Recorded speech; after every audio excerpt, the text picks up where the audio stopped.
Is alleged to have been armed with a shotgun and a pistol and opened fire in a classroom at Santa Fe High School.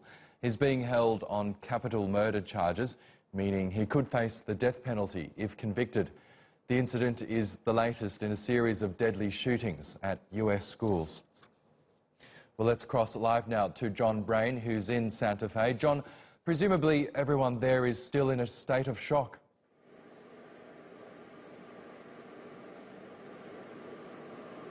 Yes, very much so. It's almost as though the school has been frozen in time at the point that the shooting happened on Friday morning.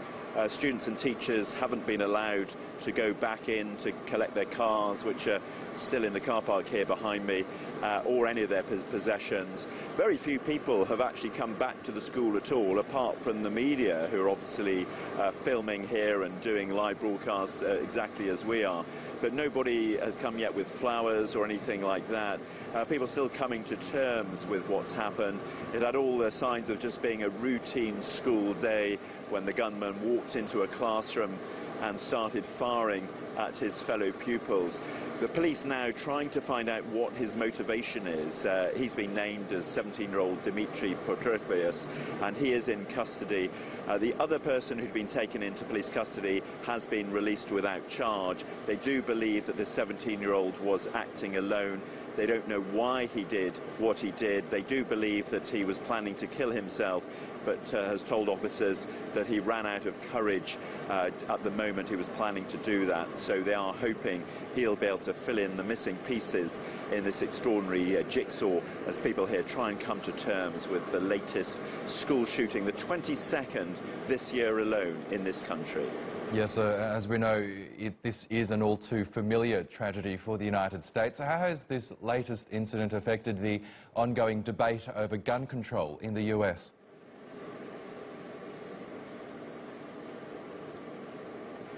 Well, what appears to be happening, certainly in the hours after the incident, is this hardening attitudes.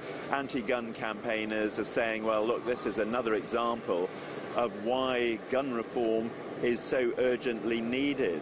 It's been pointed out that more school children have died this year than members of the US military, and that is an extraordinary statistic.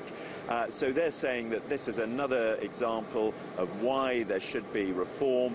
Those who are from the other side of the debate, and bear in mind we're in a stronghold of the National Rifle Association here, they're saying, well, it adds fuel to the argument that there just needs to be more protection for these students, and that there should be, for example, armed teachers. If the teacher in that classroom had had a gun, they say, well, then maybe the student would not have been able to carry out this atrocity. So, of course, we'll hear a great deal more from both sides in the coming days. But as we've seen in the past, this is a very vitriolic debate. People are so passionate about it on either side. Whether there can be any change, whether there will be change, well, that's less likely.